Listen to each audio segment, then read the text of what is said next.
It's some rare good news this year. An agreement has been made between the UK and the EU, zero tariff, zero quota deal. Many said it wasn't possible. But does it pass the sovereignty test? Let's speak to Stephen Barrett, who is a commercial barrister at Radcliffe Chambers. Stephen, welcome to the show. Hello, thank you very much for having me. Please don't tell me that you sacrificed your Christmas to read that wretchedly long tome. It's what lawyers do, I'm afraid. Did you do it in between eggnogs? No, I have a small daughter and I was sober anyway, so I'm afraid it's just what we do. You're doing a great national service by having read that thing. I haven't read it. I'm waiting for the audiobook or maybe the movie, but you've been through it. I mean, first of all, you know, politically, I think that we would have heard from the Tory Brexiteers, the ERG group, if there were any major causes for concern, because they've given it a cursory glance. However, they are not top lawyers. You are. What's your overview of what you've seen? So I thought it would be helpful to have a voice that is politically neutral. And I've only looked at this as a lawyer. But as a lawyer, this treaty is a totally new relationship. It completely restores sovereignty. I think it's quite important that people hear that. There are some things in it. There's a lot of detail in it, and I could talk for hours about it. It's very long. But it is quite important that all of those worries people had during the very long period, that somehow sovereignty would be taken away, or it would be lessened, or fettered, or reduced, that's not proved true in the end. In the end, there is a brand new agreement under international law, and both parties are sovereign to that. The EU and the UK, both sovereign. And that is perhaps everything that many on the Brexit side of the argument want to hear. However, going through that text in detail, you wrote brilliantly about this in the Spectator magazine. I would direct many people that find this topic of interest to read the Spectator online or get the magazine, because this is where I actually have discovered the work that you've been doing. In the article, you sort of do point out that, you know, historically the EU have been notorious for creating rabbit holes and trapdoors within treaties. I mean, are there any hidden traps there that we should be concerned about, or legal grey area that might give the EU a bit of a stick to beat us with in the coming years? Yes, I mean, I didn't want to criticise or take a political stance on it, but it's true to say that the EU acts in this way. It likes to, or tries to, have mechanisms for influencing the legal systems of people that it makes treaties with. There are none I see that survive in this treaty. You can read it like a legal archaeologist and go through and find out bits where they were clearly trying to get things in. The words level playing field survive. There isn't really a legal level playing field, and that's because there isn't a mechanism that the EU can deploy to punish Britain for, let's say, supporting a particular industry. No, so subsidies is probably the closest area where we get some form of relationship. They can pop up in our courts to argue that we've over-subsidized. And we can do the same in their courts, but it isn't. It's using our laws and using our systems to do that. Ultimately, I do think it's quite important that, although there is a lot of technical detail, it is a restored sovereign relationship between two sovereign states. They have mechanisms for talking to each other, which in the article I called it diplomacy, not law.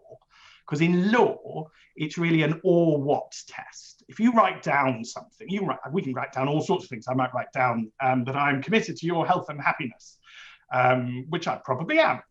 But unless there's some sort of mechanism for you to make me, give you money or actually care for you or let you in my house if you knock on the door, then that's just some words written on a piece of paper. That's diplomacy or politics or morality, not law. And it's quite important, I think, that people realise that there is that distinction. And the impression I got from the Prime Minister's comments when he announced that the deal had been achieved was that actually a lot of the sort of anti-competitive measures would probably be at the extreme end if they were to be pursued in the courts, such as, you know, the way that the Chinese dump steel in a completely unfair and disproportionate way. So it's not like we should be fearful there'll be a court case every time we do something good for the British economy. Yes, I think what confused a lot of lawyers as soon as this came out is that there is a mechanism for ending the agreement if there is a breach or perceived breach of human rights. There is a mechanism for ending the agreement anyway. So that looks, it's in something called Inst 35, this one.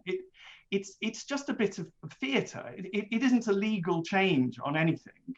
And the way that it's drafted, you'd have to have some pretty serious breach. I mean, I don't believe on a maybe this is getting a bit political, but I don't think it's terribly controversial. Come on, this is Talk Radio, Steve. Knock yourself out. Neither the UK nor the EU are rogue nations. Yeah. Neither's going to be doing anything bizarre or extreme. It's a bit like if you said you'd sell me your fridge, and I said, oh, okay, I'll buy you a fridge, and then we go to my kitchen and we write down the contract, and you insist on putting in a clause saying that I mustn't murder you. Well, for a start, I wasn't going to murder you. For a second, it's against the law anyway for me to murder you. Yeah. But if you come away from that kitchen table negotiation and you hold up your piece of paper and you say, I'm very lucky, I've got a clause saying he's not going to murder me, that's politics, not law, I think. So whilst it is a legal tax, there's quite a few political bits, but they shouldn't worry anybody on the law.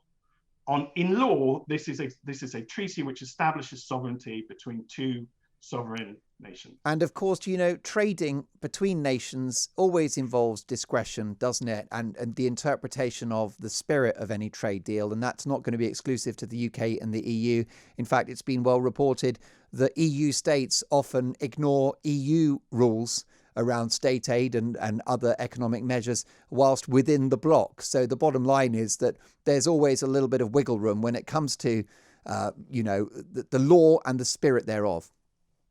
Yes, the ECJ exists as a court inside the EU because EU law is constantly broken between member states. So it's got a very busy job going around between the 27 members enforcing the law. That's its job. What matters for us is in our treaty, there's nothing like that. There's no court to enforce this treaty. Yeah. Back in international law, at the extreme end of what is mostly diplomacy, you have the option of arbitration. But a point I made, and I think probably, I mean, the arbitration community is quite small. I'm in it. I'm not grand enough to make the list of people who can sit on the panels. But it's quite clear once you know the arbitration community that you just couldn't arbitrate every bit of this treaty. You just run out of people to actually sit and do it. So this is disputes between the EU and the UK are going to have to be solved on a diplomatic level, on a political level. And this is something that's often ignored across the field of law, isn't it? Which is the importance of discretion and goodwill. Yes. I mean, you're dragging me back into politics. I don't like goodwill clauses in contracts. English law doesn't really do them because we think that they're a bit silly. By the time you get to somebody breaching goodwill, it's all flown out the window. Well, exactly. But that isn't the joy of the goodwill. That what I'm angling for is the idea that it's not adumbrated and they're chiseled out in stone, but it's just the spirit of the relationship, which you can't legislate for, but which we would assume, as you said, given that we're not rogue states, we will somehow adhere to where possible. Yes, and maybe I shouldn't be rude about the bits of the treaty that make these declarations, because they are politically important and they do remind everybody that we are going to be friends moving forward, and we've got some serious challenges that face all of us. Do you know what it is? It's the clever lawyers are putting that language in to keep the idiot politicians happy. Now, Stephen. I'm not going to comment on that. I love your you got quite rightly biting your lip there. Final thought: ought we to be concerned that this document has been drafted so rapidly and, in the case of so many, on very little sleep? Well, to be honest, that's why I read it, and that's why quite a few lawyers are reading it. I certainly don't want anybody thinking I'm very grand. There are very grand lawyers who are reading this right now in the UK, and people are going through this with a fine-tooth comb. I found a typo on page 164. Apparently there's a bit of copy-paste text in one of the annexes, which is out of date about computers. We are reading this rapidly. The strength of the United Kingdom is that we have one of, I would say, the best legal industry in the world. We have the finest lawyers in the world here, and a lot of them are doing what I did, which is entirely for free, reading this thing and double checking. Their parliamentarians will be very well served when they come to vote on this. The fact that it has to be done at speed is a political thing. Stephen, a final. Is there any recourse should errors be found? I mean, we're not going to go back into a full-scale negotiation, but if anything had been scribbled down in haste that was erroneous in some way, but not politically sensitive, is there scope for giving this a bit of a tidy up, a little bit of a sub-edit on this document? Yes, so it calls itself, it is the new relationship, and it sets itself up as like a parent document, if you like. But it acknowledges that there may be sub-agreements that come in future, and those can tweak and change bits that haven't worked very well or that were badly written, and they can add in extra things. There are things missing from this, and quite rightly they need to be put in. But it is just on not a political comment, but on a professional level. It is amazing how quickly this thing has been done. Quite a lot of lawyers are irritated with how it's numbered. So all the articles, it's not like article 1, 2, 3, 4. It doesn't. They've all got silly names, and it jumps around. I actually think that's probably for a very clever reason. But even so, I'd have a lot of sympathy with whoever drafted this, because it's very hard to do in that length of time. Well, indeed, I consider it to be a triumph of statesmanship that they did get this across the line. But it is a triumph for that legal expertise on both sides of the channel as well. And Stephen, thank you for reading it so that we don't have to. It's been brilliant to talk to you. Stephen Barrett is the commercial barrister at Radcliffe Chambers, who has written for the Spectator magazine, and he's giving it the thumbs up for sovereignty.